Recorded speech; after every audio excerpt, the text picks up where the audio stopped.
Final de semana, senhorita? Passei, graças a Deus. Maravilha. Maravilha. Rapaz, a internet tá dando trabalho hoje. Do professor de ciências também tá ruim hoje. Ah, é? Falou, postou abrir sala. Pois é. Hoje não tá fácil o trem não, cara.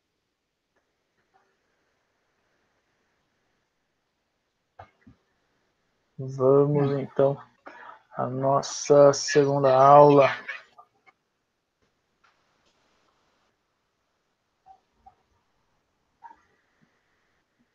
Paramos na semana 1 ali do PET 1.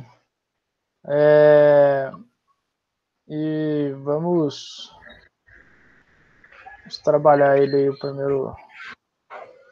Falou que ia ver o negócio dos pets, você olhou não? Como assim, negócio dos PET? É porque estamos usando 2 pets. Uns professores estão usando o 8º do ano passado. Ué? E tem uns, igual você, que está começando com esse pet desse ano mesmo. Ah, tá. Não, eu vou usar o desse ano mesmo, senhor Ips. Eu não tenho o patch do ano passado, eu não vou usar não. Acho que o certo é usar esse, eu vou usar esse, tá? Então, deixa eu perguntar pro senhor. A gente trabalhou Renascimento, né? A gente estava trabalhando Renascimento, período da história aí, bacana. E eu vou trazer pro senhor aí de novo. Lembra que deu um monte de problema na aula aquele dia? Lembra? Então, vamos ver se a gente recomeça para não ter esse problema. O senhor gosta de água com gás, senhor Eurípides? Não, Não gosta? não.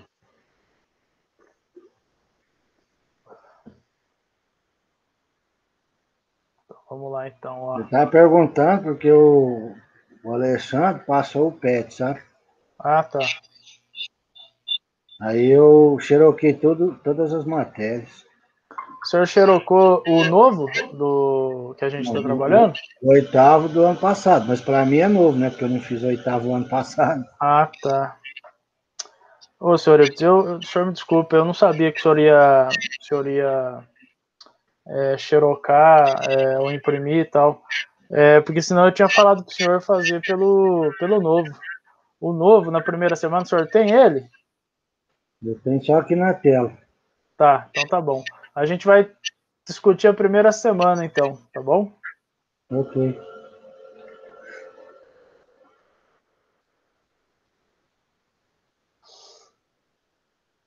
Bom, então vamos lá. Essa aula é um pouco comprida, eu vou passar por elas, tá? Por elas um pouco mais rápido hoje, para tentar terminar hoje mesmo, para a gente fazer algumas questões. O nosso tema, senhor Eurípides, é renascimento. O senhor pode ver aqui no cantinho superior esquerdo, está escrito renascimento cultural. Esse é o tema que a gente vai trabalhar. Que tema é esse? Esse tema é o período que termina a Idade Média. A Idade Média é um período ali que se encontra entre o final do Império Romano e o início da Era Moderna. A Idade Média fica bem ali. A gente vai discutir o renascimento cultural, a modernidade, esse período moderno, né, que a gente conhece. Por que chama moderno? Porque essa ideia de moderno, né, a palavra moderno, é a ideia de transformação, de algo se modificando, novo, né, algo novo. E aí é novo por quê? Porque a Idade Média ela fica meio entendida como antiga, né? A idade que está no meio, média, entre o mundo antigo e o mundo moderno. Quem deu esse nome de moderno, né, foi os próprios renascentistas que viveram nesse período. Que ano que a gente está vendo aqui, seu Eurípides? 1500 para cima, tá bom? 1500 até 1789. Esse é o período da Idade Moderna, tá bom? Depois de 1789, nós vamos ter só a Idade Contemporânea, que é o nosso período atual. Antes da gente iniciar a falar sobre a Idade Moderna, eu vou mostrar para o senhor como é que era a arte, porque o que a gente está discutindo aqui é cultura, então eu vou mostrar para o senhor a arte do período da Idade Média, para o senhor poder diferenciar um período do outro, tá bom? O senhor vê no desenho como é que pensava o pessoal da Idade Média e como é que pensava o pessoal do Renascimento. Bom, cultura da Alta Idade Média, do período da Alta Idade Média. Você vai entender o período lá, é um período ligado à Igreja Católica. O período da Igreja Católica, é um período que a Igreja Católica ela é dominante. Ela está constantemente dominando a sociedade. Então, veja só, quem dita as regras dessa sociedade, senhor Eurípides, é a religião. A Igreja Católica Apostólica Romana. É o período onde ela domina a Europa, né? Então, a verdade vem da onde? Vem de Deus. Eu quero saber o que eu posso fazer. Pergunte para Deus. Tenha fé. Acredite em Deus. Então, não é um mundo racional. Não é um mundo onde as pessoas vão... 2 mais 2 é igual a 4, deixa eu entender isso daqui, eu vou resolver isso daqui com ciência, eu vou resolver esse problema aqui com ciência. Preciso plantar uma coisa, eu não vou estudar para plantar, eu vou pedir para Deus me ajudar. Então, a verdade é o que a igreja diz, a verdade é o que a religião diz, e a fé dessas pessoas é muito grande mesmo. Então, tudo está ligado a Deus, tudo está ligado à Igreja Católica. Eu vou falar algumas palavras aqui, senhor Eurípides, o senhor me diz se o senhor entende ou não. Ó, o teocentrismo, eu vou explicar para o senhor o que é o teocentrismo. É acreditar que a igreja é o centro do mundo, ou seja, Deus criou o mundo. Deus criou a terra, os animais, as pessoas, e Deus colocou no trono desse mundo que a gente conhece a igreja. Esse é o entendimento que as pessoas têm nesse período. O Papa, ele não é um sacerdote simples da Igreja Católica. Nesse período da Idade Média, o Papa, ele é uma santidade, né? Ele é uma entidade santa. Ele está em conexão com Deus. Ele diz, né, que está em conexão com Deus. Então, eles acreditam muito nisso. Veja só, seu Eurípides, a gente vai ter uma ideia aqui também da estética. Veja só aqui, ó, aqui embaixo está escrito aqui para o senhor, ó, estética desnaturalizada. Quando eu estiver falando de estética, seu Eurípides, eu estou falando de arte, tá bom? A arte é como é que as pessoas se expressavam esteticamente naquele período. Então, olha só, uma característica, seu Eurípides, é a desnaturalizada, é uma arte desnaturalizada, ou seja, não vai ter natureza. A natureza ela vai ser imperfeita, ela vai ser deformada, ela vai ser diferente. Por quê? Porque essa galera acredita, seu Eurípides, acredita que o mundo em que a gente vive é um mundo imperfeito. Nós somos seres imperfeitos e o mundo que a gente vive é um mundo imperfeito. Aonde está o mundo perfeito? O mundo perfeito está em Deus, está no céu. Então aqui é imperfeito. Então como é que eles vão representar artisticamente o mundo aqui, a Terra, as pessoas? De modo imperfeito. Não vai ser de forma natural, como eu consigo ver o Senhor. Não vai tentar ser real, né, na obra de arte. Eles vão tentar fazer meio borrado, meio uns traços mais infantilizados. Você vai ver isso daí na obra de arte. Outra coisa, sem particularizar os personagens. Ou seja, você vai ver algumas obras que eu vou mostrar para o senhor aqui, o senhor não vai conseguir distinguir quem é quem. Se é homem, se é mulher, se é rei, você não vai conseguir, né? Só as cores que vão dizer se quem é nobre, quem não é, né? Quem é da igreja, né? Tem umas características, mas você não consegue dizer, ah, esse é tal pessoa, esse é o Renato, professor Renato. Você não vai conseguir fazer isso, porque as imagens, elas são muito parecidas. Sem proporção. Senhor Eurípides, o que o senhor entende pela palavra sem proporção? É uma coisa sem limite, uma coisa que, por exemplo, você monta ela Exato, demais, pinta ela de um jeito que ela não é. exato.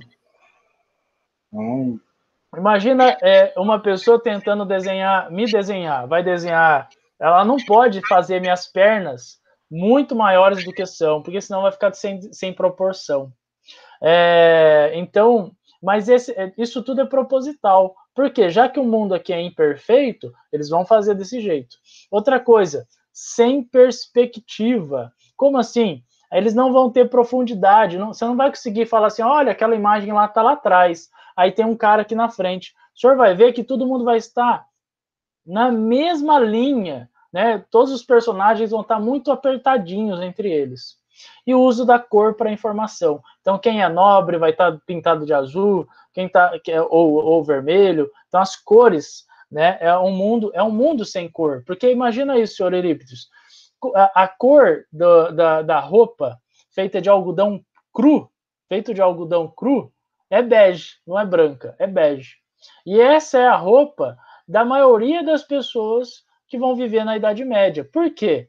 Porque para ter tintura tem que ter técnica, tem que ter conhecimento, tinha que ter tinta, né? Então pode ser extraído tanto da árvore, como de frutas e outras plantas, mas eles não tinham isso.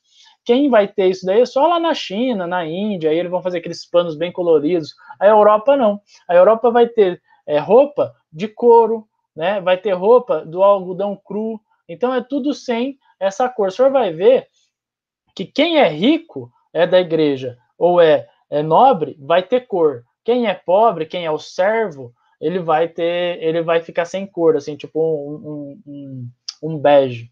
Bom, eu vou mostrar algumas obras para o senhor perceber esse daqui a gente consegue ver a desproporção, senhor Eurípides. A gente consegue ver aqui a desproporção. Olha o tamanho de Jesus Cristo nessa imagem perto dos anjos.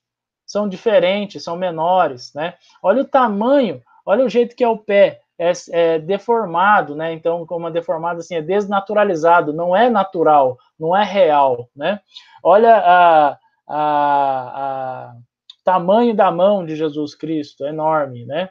Não tem, lembra que eu falei do senhor não tem proporção? Desculpa, não tem proporção, por estar de tamanhos diferentes. Não tem perspectiva. O senhor não consegue dizer para mim qual que é o fundo. Ah, qual é a imagem que está no fundo? Todas estão na mesma linha, né? Inclusive, quando coloca todos os personagens na mesma linha, outros ficam tortos, ó. Eles vão ficar tortos, porque está tudo na mesma linha.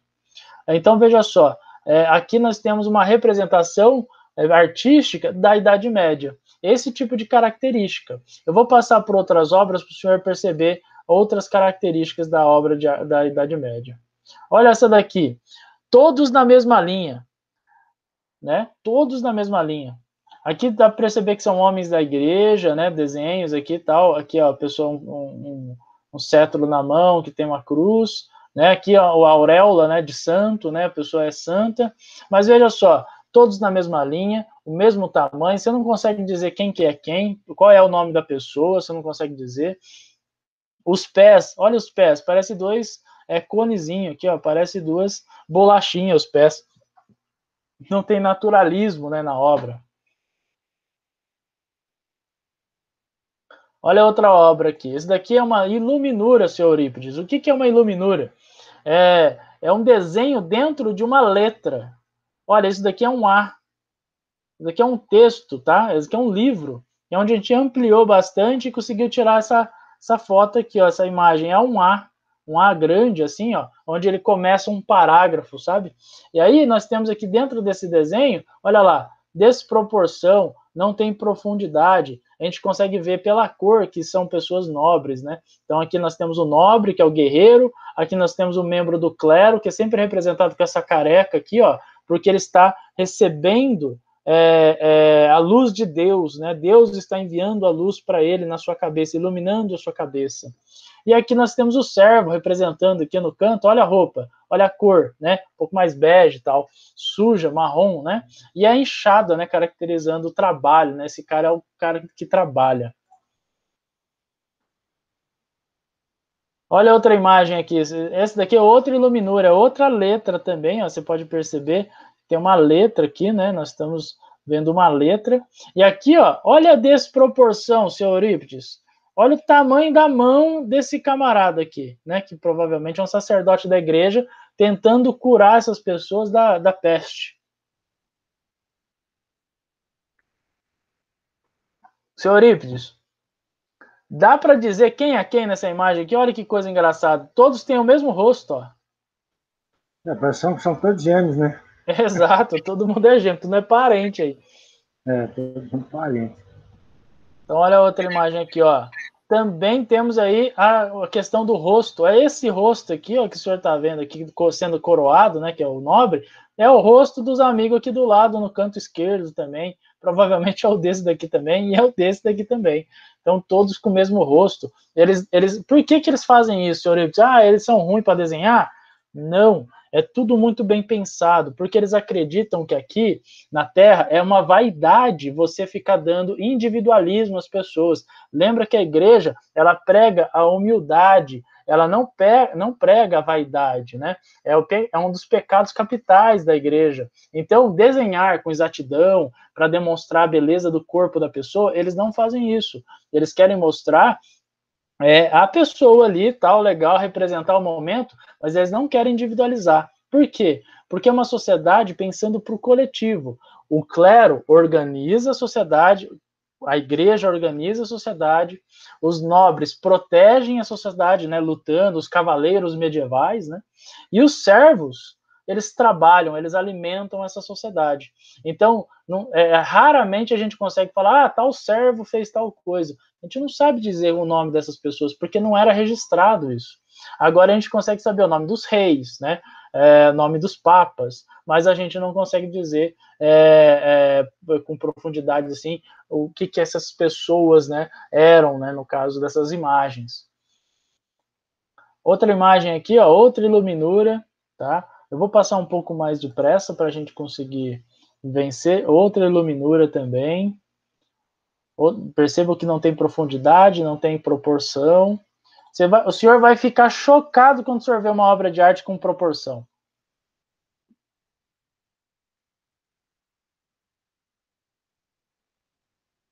Não, todos iguais, não tem rosto, né, específico, né, todos são iguais, não tem rosto específico, todos estão na mesma linha, né, eles não estão em profundidade. Olha a desproporção, né, novamente, olha o tamanho do tronco desse camarada aqui, olha o tamanho do tronco dele, olha o tamanho da perna do cara, né?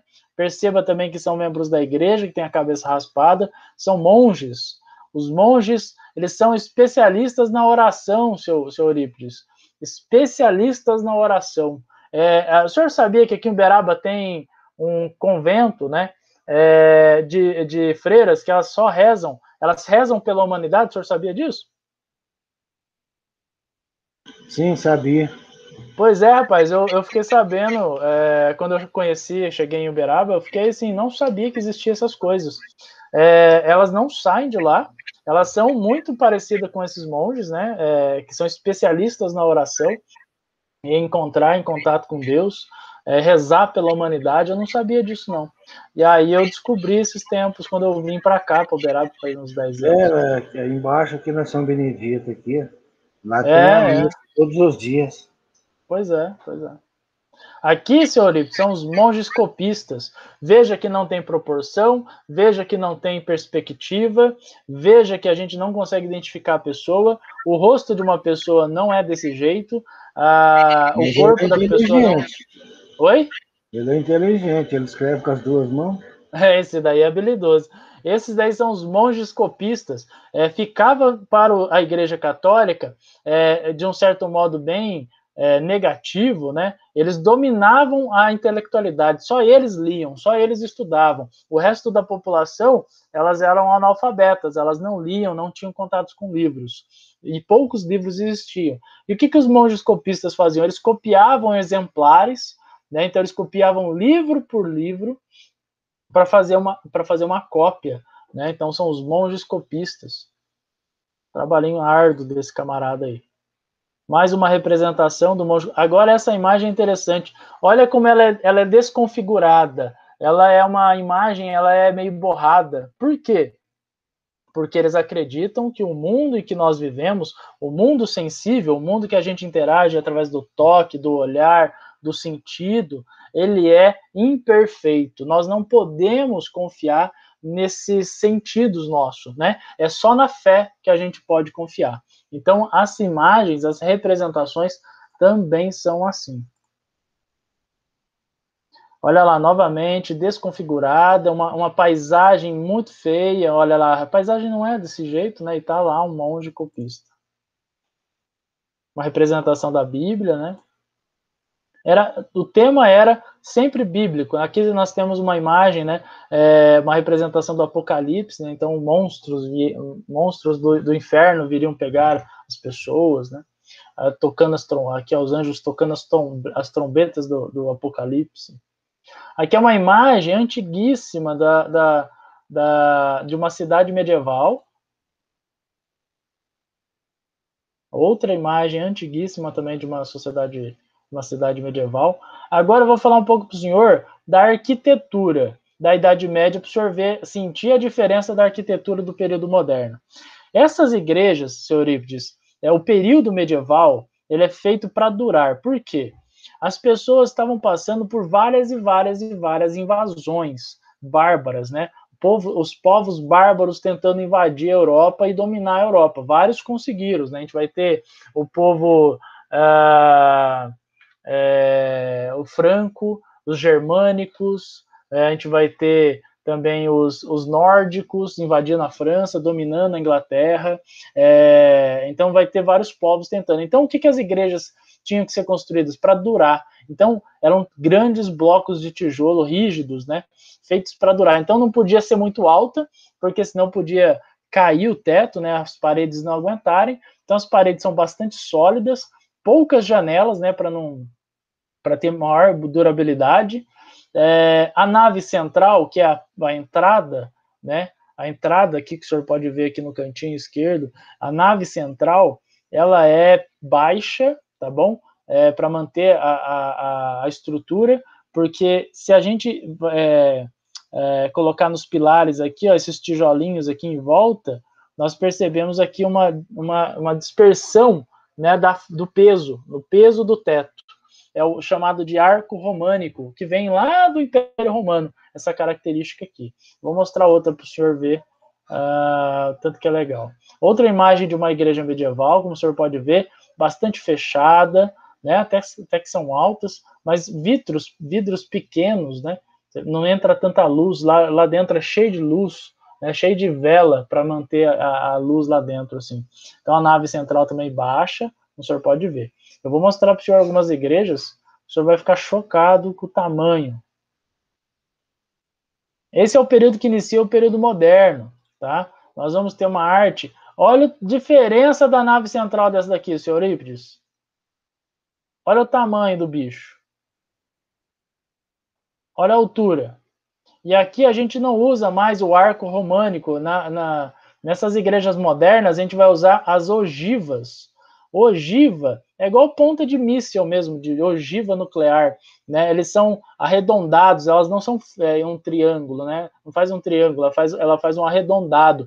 Por que da ogiva? A ogiva, quando você olha para uma ogiva do teto, né? Você olha do chão para o teto, ela dá a impressão que o teto ele é inacabado, ou seja, ele continua, né? Então essa é a impressão que os arquitetos queriam causar nas pessoas. Por que tão grande também as igrejas do período moderno?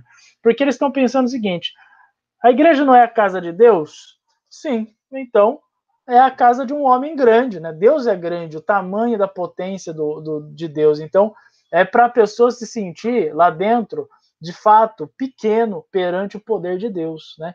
É ele se sentir menor, né? Então eles fazem essas igrejas gigantescas. Eu vou mostrar para o senhor alguns desenhos dessas igrejas modernas aí.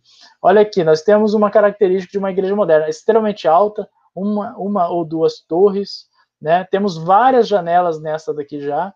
Essa daqui ainda está em transição, tá? Está ainda saindo do período medieval e indo para o período moderno. Olha aqui no meio, temos uma rosácea.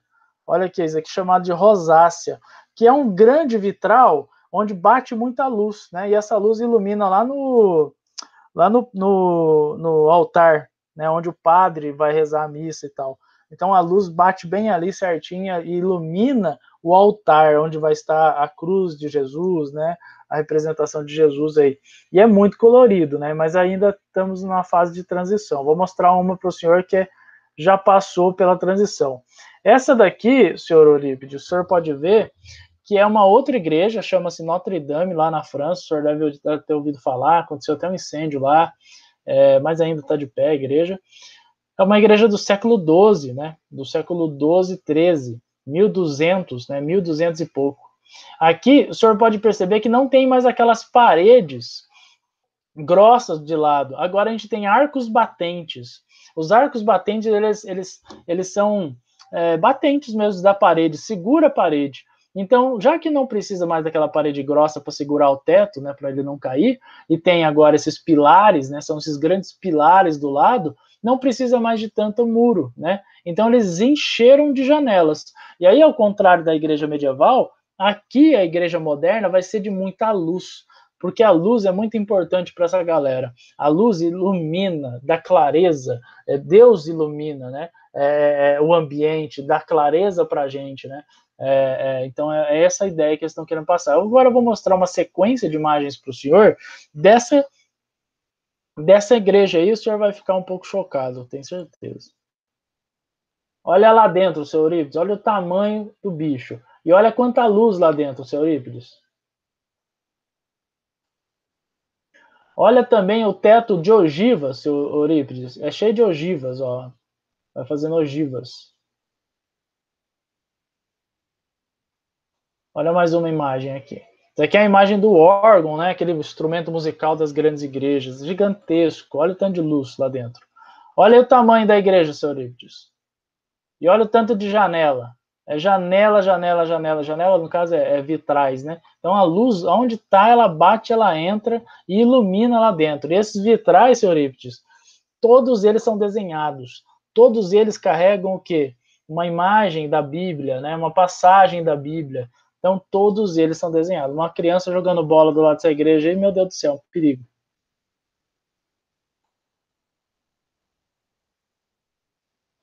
Olha a rosácea, seu Eurípides, olha o tamanho, que coisa mais linda a rosácea. Bati uma luz aí, rapaz, daí já tá mais escurecendo. Na hora que bate uma luz, aí brilha, rapaz. Parece carnaval. Olha o vitral que eu falei pro senhor, que é todo desenhado. Olha a riqueza de detalhes, seu Eurípides. Tanto de detalhe.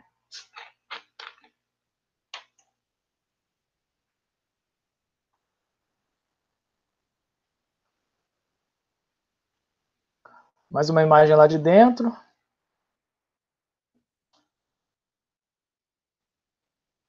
Tamanho dos pilares lá dentro, do pé direito. Olha o teto de ogiva, tanto que fica bonito com a luz.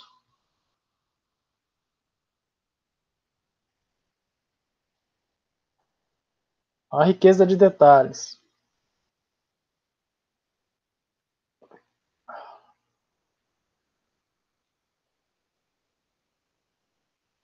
Olha essa igreja por fora, seu Eurípides. Olha o tamanho da monstruosidade. Olha o tamanho dela. Olha o que eu falei para o senhor dos arcos batentes aqui, ó. Aqui no canto, na parte de trás, encostando, né, apoiando a parede para o teto não baixar, né? A rosácea, né? Tem uma grande rosácea aqui. Tem rosácea lá na frente também e arcos batentes, ó. Uma, duas. E tem essa torre central aqui gigantesca. A igreja de Notre Dame fica numa ilha, no meio de Paris. Olha o detalhe da rosácea, senhor Eurípides. Olha a igreja, vendo a igreja do lado de fora. Aqui são as pontes que entram nessa pequena ilha. Essa igreja, senhor Euripides, foi colocada, erguida aí, porque antes existia um templo religioso de outra religião, né? De um templo pagão do povo franco. E aí ergueram justamente a igreja nesse território para meio que encobrir, né? Esconder esse espaço sagrado de outra Você tá religião. Então é passando para qual colocar filme? por cima mesmo. Eu não estou passando o filme, William. O William não, é Ítalo. Eu tô apresentando a arquitetura moderna das igrejas do período moderno. Beleza? Olha a riqueza de detalhes, senhor Eurípides. O portal, né, a entrada, cheia de esculturas. E aqui temos uma imagem bacana, porque Jesus está sentado no centro, né?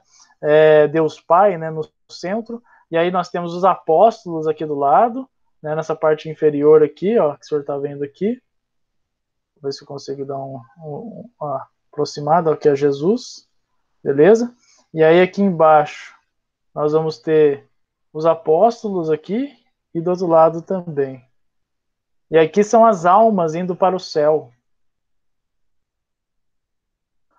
Aqui são imagens, senhor Eurípides, da mesma igreja ainda, tá? Ítalo, Lucas, imagens da mesma igreja.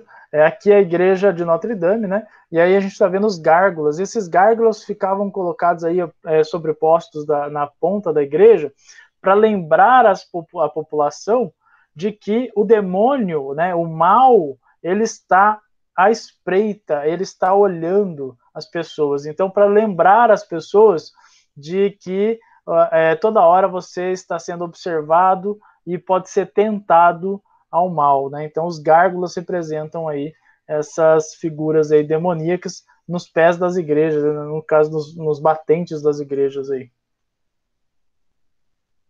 Mais uma vez, aqui é o corredor, né? Um corredor da igreja, né?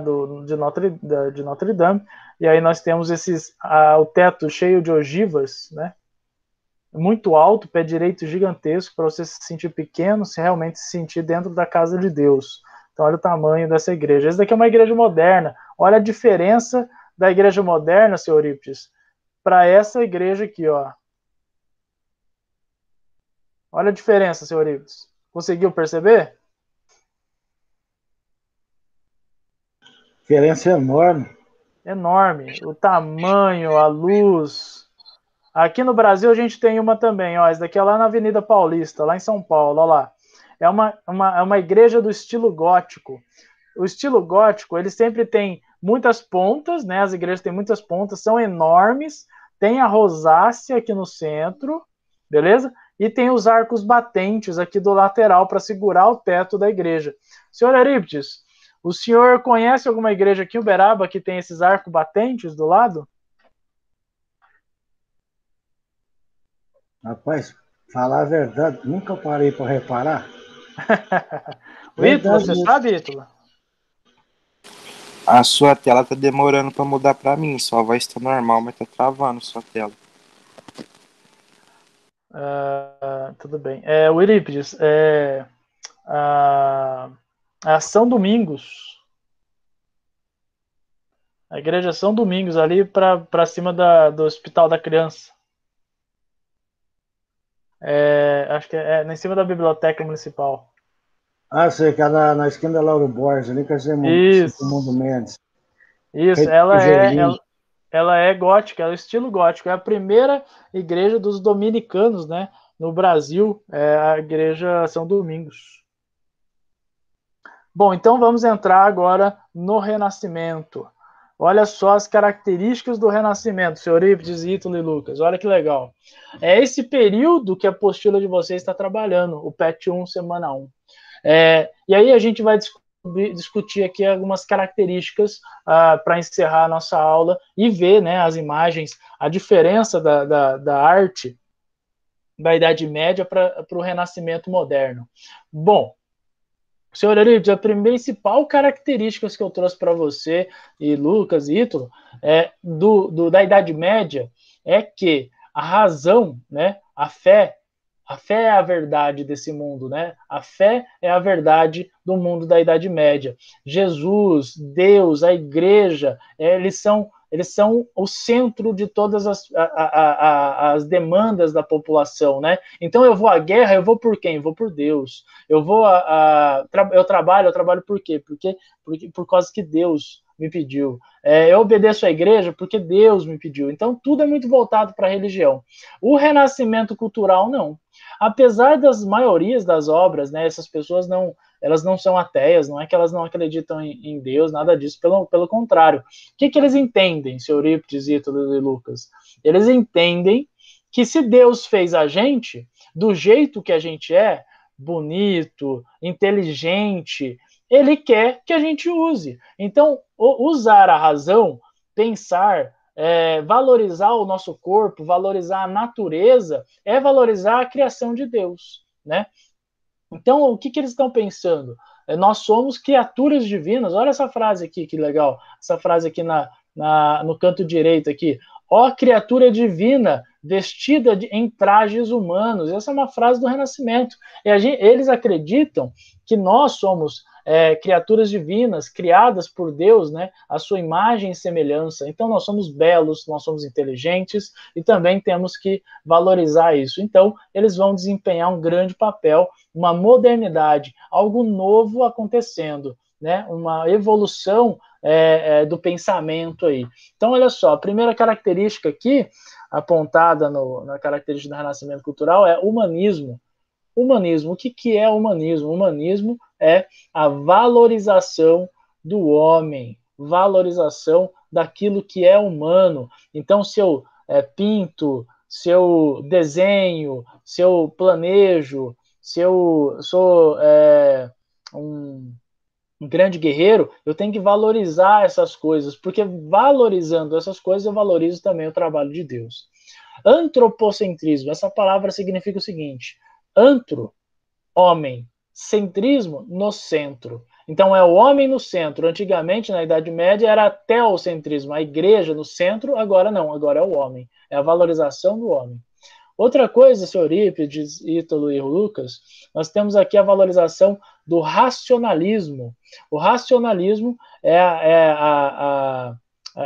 o contrário da fé.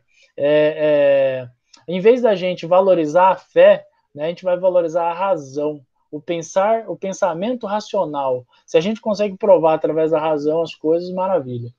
Cientificismo, isso é muito interessante. O que é o cientificismo? Ele está nascendo aqui.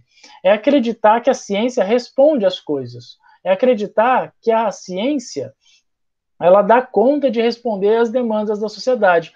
Da onde eles tiraram essa ideia de que a ciência consegue responder às coisas? Simples. No século XIV, aconteceu a maior pandemia da história, que vocês conhecem como peste negra. Né? Foi a maior pandemia até hoje. Ela matou 1/3 da Europa, cerca de 75 milhões de pessoas em todo o mundo. Então, o que aconteceu? A igreja dizia o seguinte, olha só o que ela dizia, senhor Eurípides, ela dizia o seguinte: Deus está castigando a humanidade pela sua vaidade e tal, pela sua desrespeito, pelos seus pecados. Então, a igreja dizia que era uma punição de Deus. Só que os próprios membros da igreja, inclusive papas, estavam morrendo por conta da peste negra. E aí as pessoas começaram a pensar, uai, peraí, é um castigo, mas então pessoas santas estão morrendo por conta disso? Então as pessoas ficaram muito confusas, a igreja não conseguia dar respostas para o que estava acontecendo. Quem salvou a Europa dessa pandemia? Foi a medicina árabe. A medicina árabe, né, conhecida, né, no Oriente Médio, trazida, né, para a Europa, que vai salvar, então, os cuidados, começar a fazer os cuidados, a higiene, enterrar os corpos, bonitinho, porque as pessoas não enterravam os corpos, né, até então, queimavam os corpos para não proliferar a pulga do rato, que acontece a transmissão do vírus, não, da bactéria, né, então eles começaram a usar vários artimanhas da medicina. A medicina, a ciência médica, salvou as pessoas da pandemia, não foi a Igreja Católica, então ela começa a cair em descrédito. Cultura laica, o que é isso, cultura laica? Simples, é um governo, é uma sociedade que não tem mais uma religião oficial. A Igreja Católica não é mais a igreja oficial da Europa. Temos outras igrejas, a gente vai ter a luterana, a calvinista, a anglicana, a puritana, a huguenote, a gente vai ter várias e várias religiões. A Igreja Católica não é mais a predominante.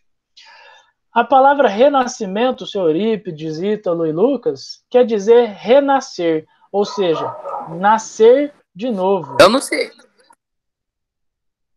Veja só, essa palavra renascimento significa nascer de novo, nascer de novo outra coisa. Então, olha só, temos aí a cultura grego-romana, que ela vai renascer, beleza?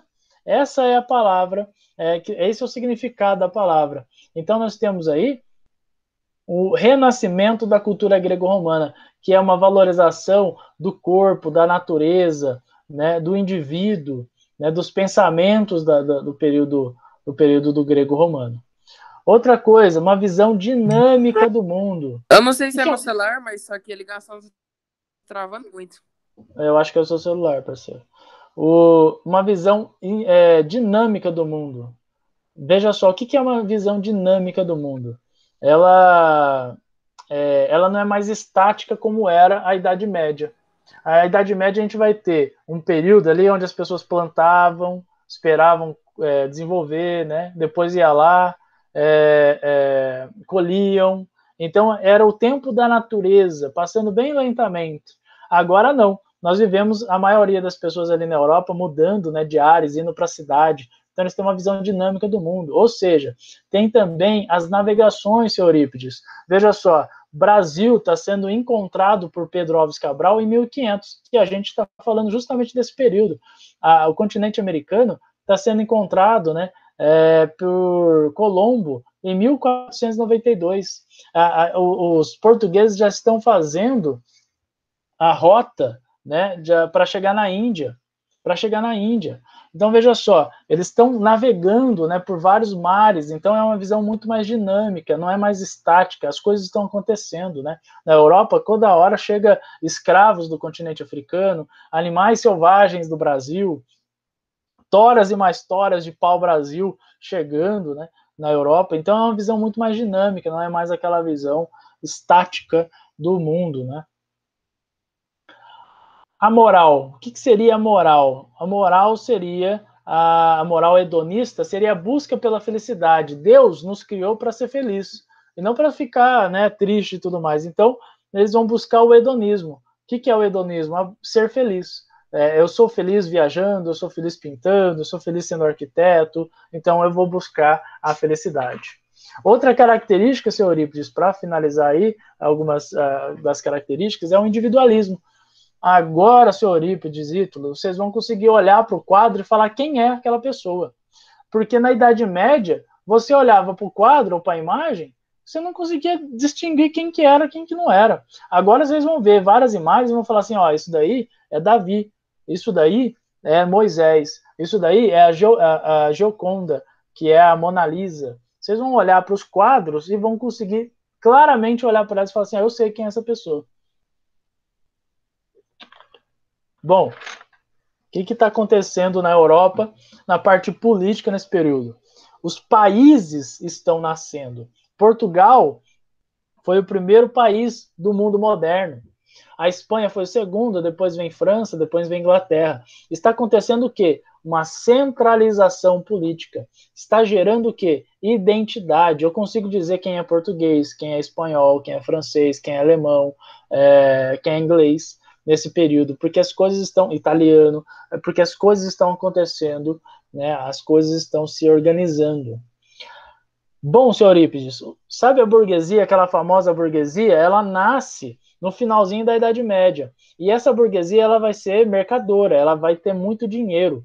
Ela vai ter dinheiro e então ela vai incentivar o quê? Navegações, as tecnologias, a ciência, a arte. Veja só as navegações. Várias e várias das navegações vão ter vários empresários, né? Empresas criadas de navegação para buscar especiarias no Brasil, para buscar especiarias lá na Índia, né, para buscar o cravo, a canela, a pimenta, as árvores, né, os animais, para trazer para a Europa. Então, veja só, vamos ter um incentivo da burguesia para as navegações, para explorar esse mundo aí fora. As tecnologias, por exemplo, Galileu Galilei, um grande físico e astrônomo, o que ele vai fazer? Ele vai ser incentivado por uma burguesia, né, no caso, vai ser incentivado por um mecena, um homem muito rico, que era da família Médici, para ele pensar tecnologias, para ele pensar teorias, né? E com isso ele vai fundar a física moderna, né? E ele vai criar o telescópio.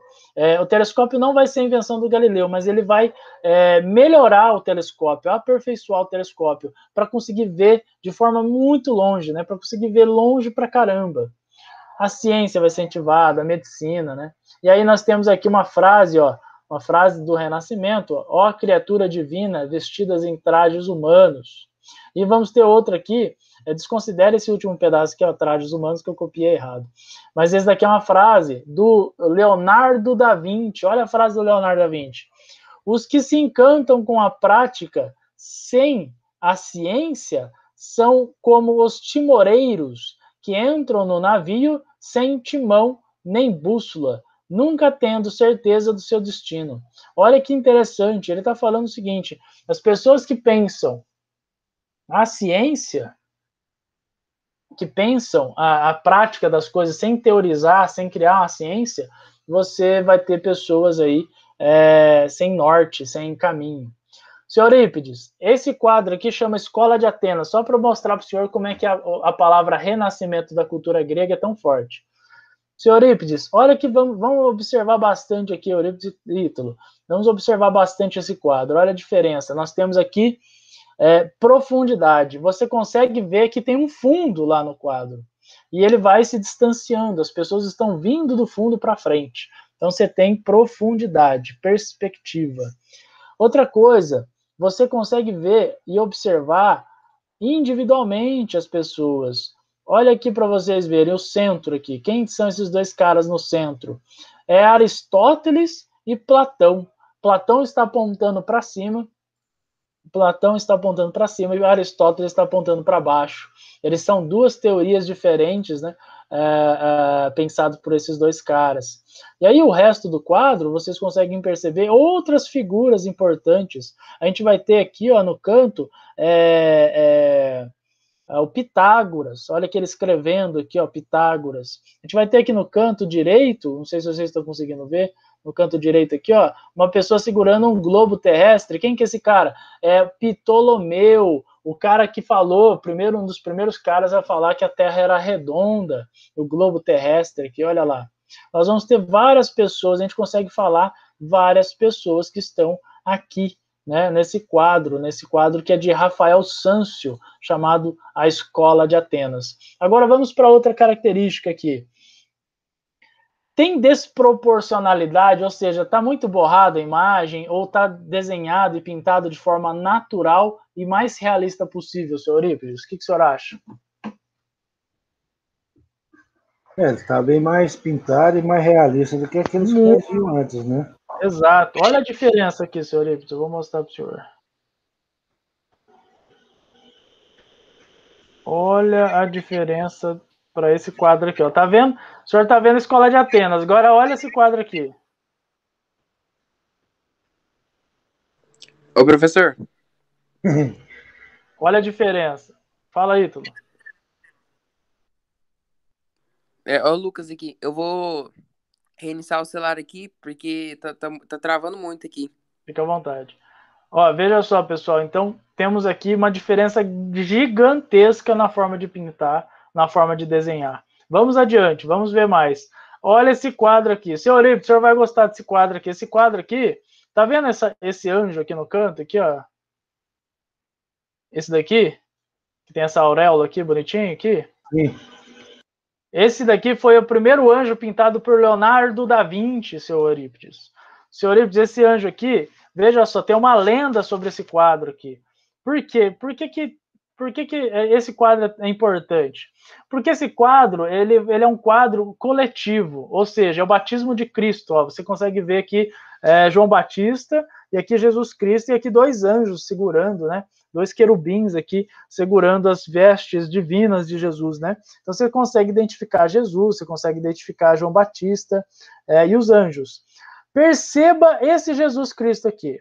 Senhores, parece que ele foi para a guerra e voltou com fome, não foi? Foi. Tá magrinho. Ó, João Batista. Também, bem Pessoas magrinho. tava passando fome, dificuldade, tadinho. É só que ela apresenta bem mais velho que Jesus Cristo, né? Isso, verdade. Eles foram pintados por outras pessoas, não foram pintados por Leonardo da Vinci. Era um quadro coletivo de vários alunos, né? De vários alunos de pintura. Então, Jesus Cristo, João Batista. Só que agora, esse camaradinho aqui, ó, foi pintado por Leonardo da Vinci. Olha a diferença, seu Eurípides, da pintura de Leonardo da Vinci pro outro amigo dele de sala de aula. Olha aqui. Olha a diferença. Está bem mais viva, né? Esse personagem aqui está bem mais vivo, né? Um olhar atento. Olha o cabelo. Tem uma lenda nesse quadro aqui, senhor Eurípides. Qual é a lenda? O professor de Leonardo da Vinci diz a lenda que ele disse o seguinte, depois de ter visto esse anjo pintado por Leonardo.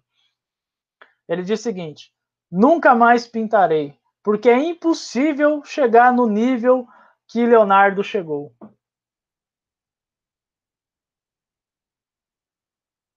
Fantástico, né? E a pintura está tão bem feita que ele está olhando diretamente para Jesus Cristo. Você olha para ele, ele está olhando, o olho dele está direcionado. Pois é. Senhor Eurípides, esse período também é o período da grande anatomia. Anatomia, Andrea Versalius é o nome do cara. Ele era um médico, ele não era um pintor, nada disso não. Mas, o que a gente está querendo destacar aqui? Que na anatomia, ele é um grande desenhista, né? É preciso desenhar com uma precisão realista absurda. Olha para o senhor ver o rim dessa imagem aqui. Olha aqui a veia aorta, seu Eurípides. Olha o nível de detalhe, né, desse corpo. E olha aqui a musculatura desenhada nesse corpo. É com uma precisão muito grande. Por que ele está querendo pintar com essa precisão gigantesca? Porque para estudar anatomia, né, para o aluno de anatomia conseguir olhar para o desenho e falar assim, eu sei o que é isso, o que é isso, precisa ser realista. Não pode ser borrado, sem precisão, sem proporção, né? Tem que ser muito realista.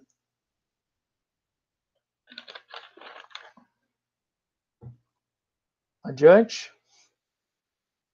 Aqui é um retrato do Leonardo da Vinci, né? O Leonardo da Vinci pintou, que são os idosos, né? São homens idosos que ele resolveu fazer a pintura deles ali. Esse rabisco aqui, que é um rascunho dele, é muito interessante. Esse daqui é o Homem Vitruviano de Leonardo da Vinci. O que ele pretende mostrar com essa imagem? Simples. Perceba o seguinte, senhor Eurípides, o homem aqui, ele está dentro de um quadrado, né? Perfeito. O que é o quadrado? O quadrado é um objeto, né, um desenho geométrico com todos os lados iguais. Se eu pegar esse lado e pegar esse lado, eles são iguais, beleza? Então a área do quadrado é igualzinha. E o círculo é a mesma coisa. E o homem está dentro do círculo também. Ou seja, essa imagem está querendo dizer o quê? O homem, o corpo humano, a proporção do corpo humano é perfeita. Porque tanto o círculo quanto o quadrado representam a perfeição. Representam a exatidão. Então, o corpo humano, né, desenhado pelo Leonardo da Vinci aqui, ele representa a perfeição do corpo humano. Veja, seu Eurípides, aqui ó, a proporção, o risquinho que ele faz bonitinho, para ser mais preciso possível.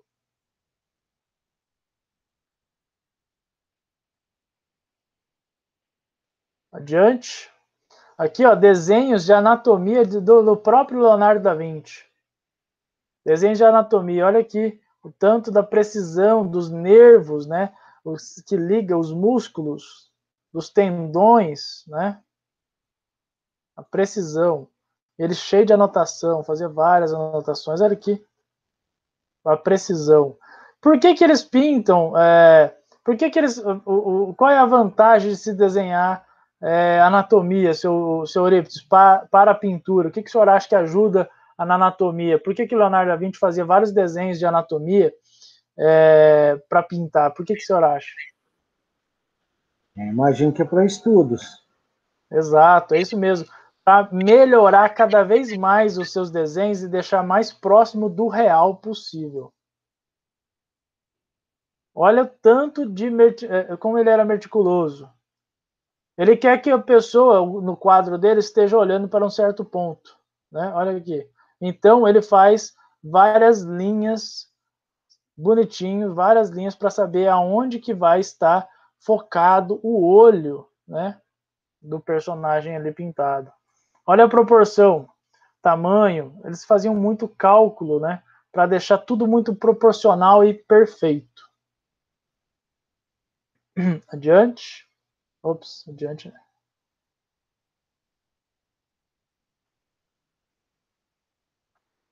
Aqui nós temos um autorretrato de Leonardo da Vinci. Ele mesmo, ele se pintou, né? Então, ele era mais ou menos assim, barbudão. Temos mais desenhos anatômicos de Leonardo da Vinci, como o senhor pode perceber. Nós temos aqui exatidões do coração, do rim, né? Do pâncreas, do pulmão. Ops, saiu. Aqui são desenhos de bebês.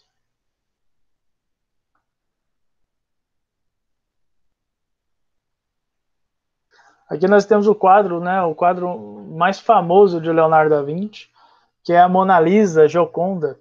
Senhor Eurípides, aqui é bastante importante eu dizer para o senhor. A qualidade da imagem atrapalha bastante o senhor perceber o tanto que esse quadro foi revolucionário. Esse quadro tem uma coisa chamada olhos perseguidores. Da onde você estiver olhando, a Mona Lisa vai estar olhando para você também. Segundo, aqui em cima, na cabeça dela, tem um véu. Ele conseguiu fazer isso com tinta, pintando. Tem um véu aqui, ó, você consegue ver só uma lisinha. É um véu que cai sobre a cabeça dessa mulher, dessa italiana chamada Gioconda, né? E aí nós temos também, ó, aqui, ó, profundidade, né? Esse quadro, senhor Eurípides, ele foi revolucionário. Por quê? Porque ele consegue, né, a técnica da tinta que o Leonardo da Vinci usou, tornou esse quadro um quadro revolucionário. Por quê? Porque ele parece que está vivo, seu Eurípides. A pessoa parece que está viva. Claro que esse quadro já tem mais de 500 anos. Então ele perdeu com o tempo essa grande característica. Mas na época, seu Eurípides, quando pegaram esse quadro, falaram assim, meu Deus, isso daí é uma fotografia, gente. Essa pessoa está viva. Colocaram ela dentro desse quadro. De tão perfeito. Mas só os dólares que ele vale, eu estaria feliz, hein? Esse quadro, ele não vai ser vendido nunca.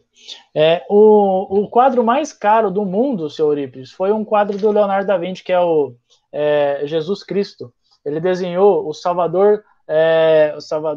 como é que é o nome? Salvador Mundi, o Salvador do Mundo, Salvador Mundi. É Jesus Cristo, ele foi vendido por 500 milhões de euros, dólares ou euros. Foi leiloado, o quadro mais caro do planeta Terra. E aí, para o senhor ver como é que ele desenhou, né? Como é que ele pensou esses quadros, ele tem várias proporcionalidades, né? O olhar, a boca, o tamanho, tudo certinho. Olha os braços, né? Todos têm proporcionalidade. Aqui o senhor conhece bem, né? Esse quadro é famoso também. Na verdade, ele é um afresco, conhecido como A Última Ceia, né? Onde Jesus Cristo, né? Leonardo da Vinci, ele pinta isso no refeitório de uma igreja. Ele passa uma camada de gesso na parede e aí pinta por cima. E por ser gesso, né? Por ser afresco, é mais difícil de conservar. Então tem que fazer restauração constantemente. Porque o gesso ele é mais frágil, né, do que o tecido e a tinta óleo, né? Então ele é mais frágil.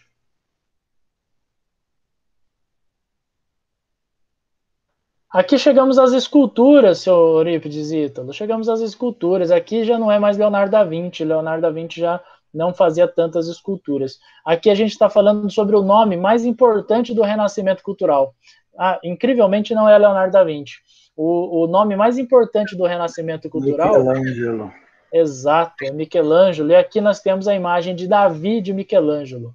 Olha os detalhes desse corpo feito no mármore, né? As veias, olha a perfeição, parece um braço de verdade, né? Parece uma mão de verdade, né? Aqui ele quer dar o destaque, né? A essa mão, o corpo, o cabelo, o olhar, né? Tudo muito perfeito, parece que está vivo. Aqui é uma imagem do tamanho real, né? Da obra. Eu sempre achei, antes de ver essa imagem, eu sempre achei que o Davi ele era uma escultura do meu tamanho, um pouco menor, sei lá. Mas olha o tamanho da criança. O cara esculpiu isso em um bloco só, gente. Um bloco só de mármore. Michelangelo fez isso. Michelangelo fala, né? Tem uma lenda que Michelangelo fala o seguinte: eu não fiz isso, né? Não fiz Davi. Ele estava lá. Eu só tirei o excesso de mármore. Humilde, né? Olha o olhar, né? Os detalhes. Isso aqui é pedra, gente. Isso aqui é uma rocha, né? Isso aqui é uma rocha esculpida. O cara esculpiu o cabelo, né? Deu leveza, deu olhar, deu profundidade, né? Consegue dar uma respiração, consegue dar movimento à obra. Aqui a famosa Pietà, né? Também vocês provavelmente já conhecem. No Brasil temos uma réplica, né? Tamanho original da Pietà, né? De Michelangelo. Aqui também é mármore, tá bem? Esculpido no mármore, né? Nós temos aqui a riqueza de detalhes, braço. Percebam isso daqui que eu acho, sempre fico fascinado com isso. Michelangelo conseguiu mostrar em pedra o dedo de Maria aprofundando nas costelas de Jesus, segurando seu filho após a morte, né? Então olha que fantástico isso daqui, né? Nós temos também uma imagem linda aqui. Olha a riqueza de detalhes do corpo de Jesus na Pietà, né? Coxa, abdômen. Isso daqui é naturalismo, seu Eurípides. Isso daqui é valorização do humanismo, né? A valorização do que é o homem. Mais detalhes, né? Mais detalhes de riqueza aí da obra. Aqui nós temos os rostos, né? Olha tanto que é perfeito. Senhor Eurípides, eu vou fazer um comentário aqui. O senhor percebeu que tem um véu na cabeça de Maria? Sim. O cara conseguiu, olha aqui, deixar quase transparente um pequeno véu na cabeça com rocha, cara. Com rocha, ele conseguiu criar essa impressão, né? Então, fantástico mesmo, fantástico essa obra. Vamos a outra aqui também. Esse aqui é o rosto de Jesus. Vamos a outra. Esse aqui olha as tábulas no braço dele aqui. Quem que é esse daqui? Vamos ver, quem sabe. Não sei, Moisés? Não. Exato, Moisés. Esse é Moisés. Com as tábulas, né? Deus, né, escreveu os 10 mandamentos, né, nas tábulas aqui, nas pedras ali na rocha. Olha, isso é mármore. Tem uma lenda sobre essa obra aqui também, viu, senhor Eurípides? Senhor Eurípides, Ítalo. Lucas, tem uma lenda também sobre essa escultura. Dizem que Michelangelo, ao terminar de esculpir Moisés, ele colocou o formão, né, na sua cintura, sentou e disse a seguinte frase: levanta-te e anda. De tão real que essa obra parece, de tão vivo que Moisés está, né, nessa escultura. Olha a riqueza de detalhes da barba, né? Da mão aqui segurando a barba de Moisés. Né? Vou mostrar o braço para vocês. Olha o braço. Isso aqui é tudo mármore, gente. Mármore. Uma pedra. O cara fez isso com um bloco de mármore. Os dedos, né? As falanges. Olha a riqueza de detalhes das falanges. Olha a veia. Parece de verdade. Se eu pego aqui, ó, é o braço de uma pessoa.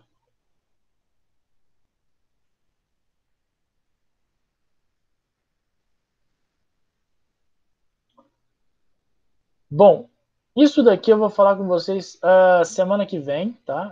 Ciência e tecnologia. Nós vamos discutir algumas coisas aqui. Isso daqui vai ser uma aula legal. Eu quero fazer com vocês agora aqui um exercício.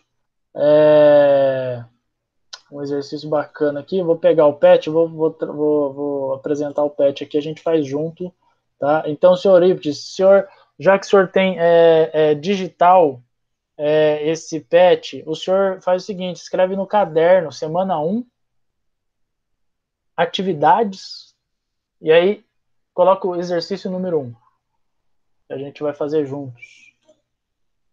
Porque daí, qualquer coisa, né? Ítalo, Lucas também, a mesma coisa. Quem tiver impresso, faz no impresso, tá bom? Quem tiver só com ele no caderno, na verdade digital, faz no caderno, coloca lá atividades, coloca lá semana 1, atividades, exercício número 1, e a gente vai fazer junto o primeiro, deixa eu ver, o segundo exercício. Dá para fazer o 3 também. Acho que dá para terminar hoje, tem 20 minutos. Ah, não, acho que é melhor fazer só um e o 2 aí, devagarzinho, com calma.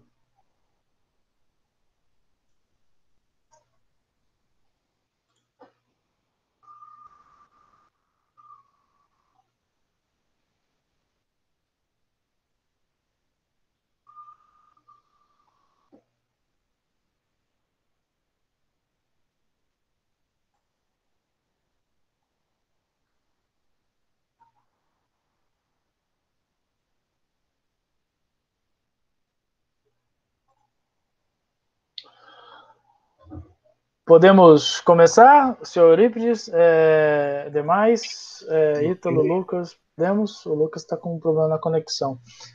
Ítalo, tranquilo, pode começar? Posso ler? O Ítalo saiu também. Eurípides, posso ir? Começar? Ok, pode ir. Beleza, então bora lá, ó. Muitos historiadores denominam Idade Moderna o período que vai do século XV, XV é 15, ao século XVIII, 1789.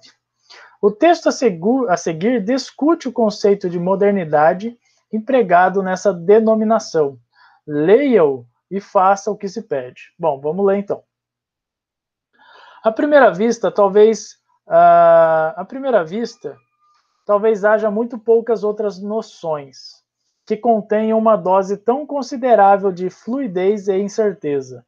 Os compêndios referem-se ao início dos tempos modernos e à Idade Moderna, como se tratando de coisas absolutamente claras, evidentes mesmos. Mas, a rigor, o que se vem a ser definir uma época como moderna? Contrastar o atual, o recente, ao que é velho e ultrapassado seria uma resposta possível a essa pergunta, comprovada através das ideologias que se pretendiam inovadoras face ao existente.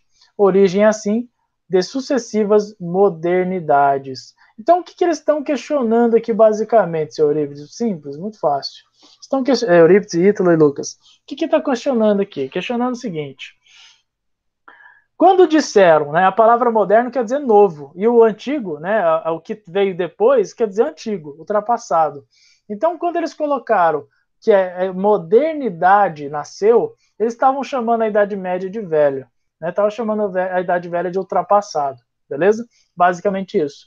E teoricamente, se tudo que for vir depois é moderno, a gente sempre vai ter várias modernidades, né? E o antigo sempre vai ser a velharia, não vai ser mais moderno. Então, vamos à primeira pergunta para a gente entender o comando da questão aqui. Pesquise em um dicionário de língua portuguesa o significado da palavra moderno e registre no caderno. As definições que você encontrou são parecidas ou diferentes com o seu entendimento sobre a palavra, sobre essa palavra? Explique. Bom, o que a gente vai fazer? Eu vou mostrar aqui para vocês, eu vou pesquisar na internet aqui, a palavra moderno. Então, vou colocar dicionário Aurélio, que é um dos mais importantes aí. Pode falar, senhor Ipsos. Copiar a pergunta? Não precisa, o senhor vai colocar número 1 e vai colocar A, alternativa A. Então eu vou colocar aqui para vocês, aqui eu vou apresentar aqui para vocês a janela aqui. Aí vocês vão perceber aqui. Eu vou colocar uma palavra. Vou colocar uma palavra aqui, ó. Moderno. E vou pesquisar. Olha lá o significado. O significado da palavra moderno é um adjetivo, né? A palavra moderno é um adjetivo e está escrito o seguinte: que pertence ao tempo presente ou a uma época relativamente recente, atual, que tem pouco tempo, por oposição ao que é velho, novo, recente. Comprei um carro moderno, ou seja, o carro que eu tinha não era novo, né? Esse é o novo, é o moderno. Que está à frente do seu tempo. Minha avó é super moderna. Ou seja, a pessoa ela se apresenta atualizada com as coisas que estão acontecendo. Né? Uma vovó que está aí mexendo no WhatsApp, no Facebook, Instagram, pesquisa na internet, vê vídeo no YouTube, é uma vovó moderna. História posterior ao fim da Idade Média até a Revolução Francesa. É bem o período que eu falei para o senhor. Que apareceu depois da Antiguidade. Olha que interessante. Aquilo que é moderno ou de acordo com o gosto moderno. Então, veja só. O que vocês vão fazer nessa primeira pergunta aí? Vocês vão colocar as duas primeiras coisas aqui, ó. O significado de moderno, ó, que pretende ao tempo presente ou uma época relativamente recente, tá bom? Coloca essa primeira frase aí, anota aí no caderno, né, que todo mundo acho que provavelmente está no caderno, então anota essa frase é bastante importante aí, vocês podem anotar, vou dar uma aumentada aqui, para ficar melhor para a leitura. Então anotem a primeira frase, e aí depois a gente vai fazer o restinho aí da questão da A. Qualquer dúvida eu tô aqui, hein?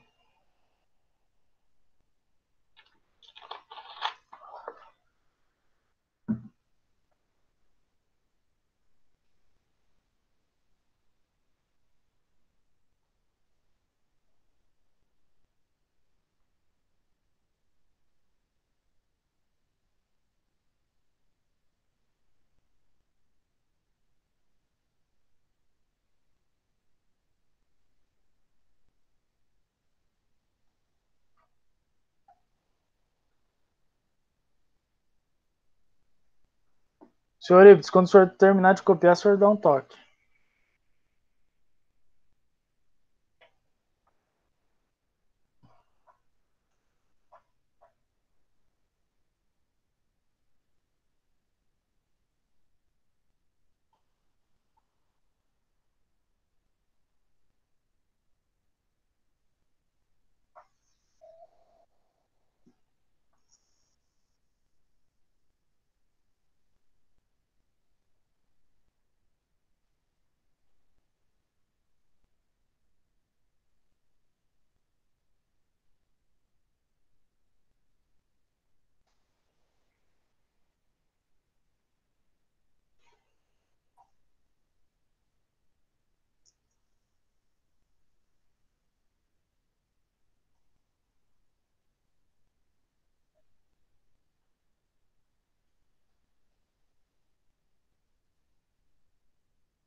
Pode ir? Como é que tá? Copiou a primeira frase? E as duas frases. Maravilha. Então vamos. Agora a gente vai voltar lá na apresentação do PET aqui.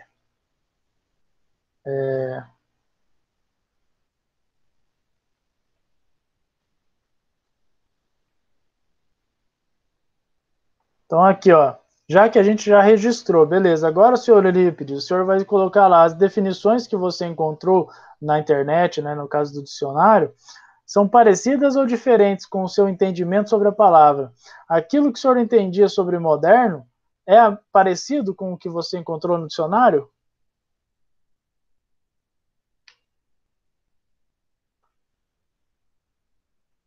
Se sim, o senhor coloca aí. Eu acho que não. Não, o que o senhor entendia? O que o senhor entendia de moderno? Pela explicação que você explicou do antigo, É, esse moderno nosso aqui está bem completamente diferente. entendi. Então coloca isso daí que o senhor chegou à conclusão aí. O senhor fala que é diferente.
Podemos ir para B?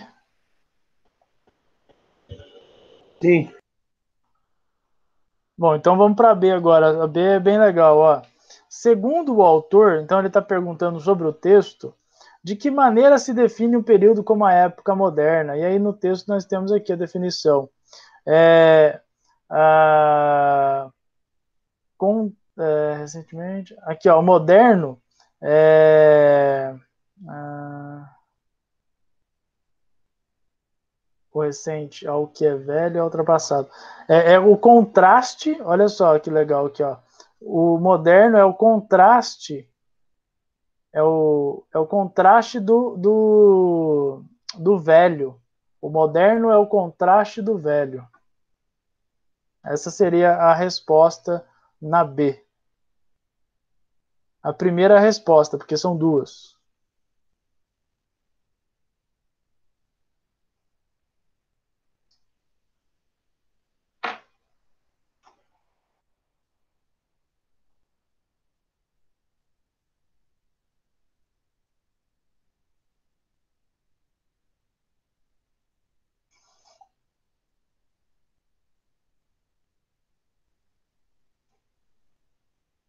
Podemos responder a segunda parte da pergunta?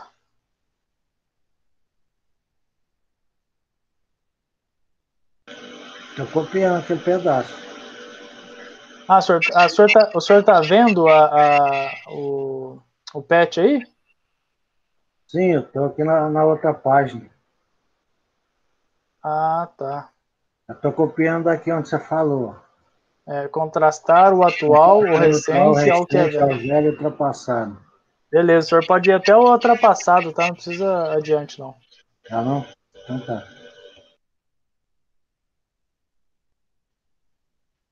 Até o ultrapassado já deixa clara a mensagem do autor.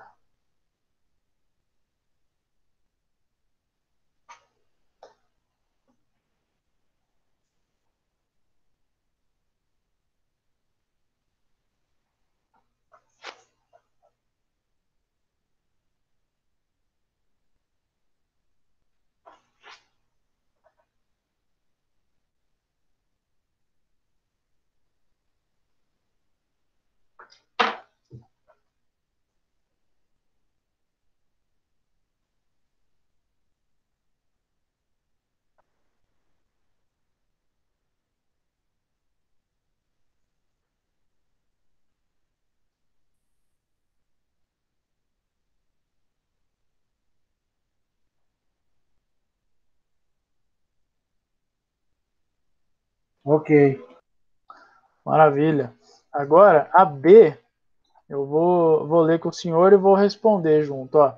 O que significava ser moderno na Europa do século XVI? Vou mostrar para o senhor. O que significava ser moderno na Europa do século XVI? Então, o senhor vai colocar aí a B. E a gente vai digitar, vai fazer junto aqui. Então, o que significava ser moderno no século XVI? O significado é ser novo, diferente do antigo.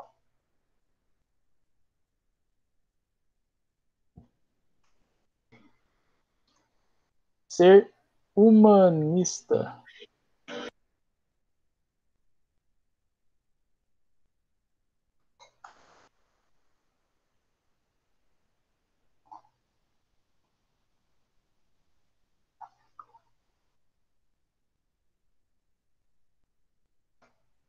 Ser racional.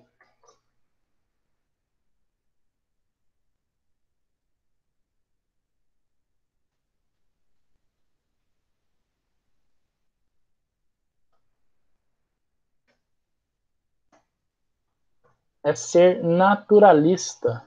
Essa é a resposta, então, portanto, da B.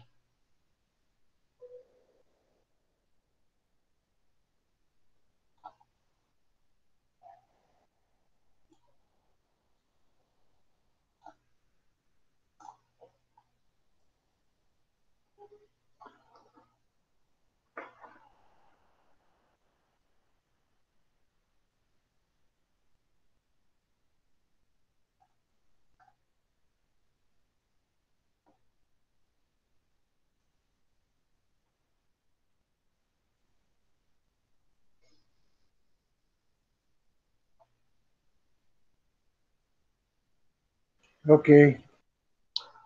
Ok, tranquilo? Maravilha. Então é isso, senhor Eurípides, por hoje. Eurípides, Ítalo, Lucas, por hoje é só. Vamos fazer só o primeiro e o segundo, né, que é A e B, e o 2 e o 3 a gente faz na nossa próxima aula, terça-feira que vem. Agradeço demais aí a paciência e a atenção de vocês. Eu vou interromper aqui, vou fazer aqui a chamada rapidinha. Maravilha. Fiz a chamada. Fiquem à vontade, então, para sair. Seu Eurípides, muito obrigado pela noite, obrigado pela atenção. Eu que agradeço, professor. Então, uma boa Um noite. abraço. Até mais. Falou, Lucas. Abraço, Ítalo. Até Falou. mais.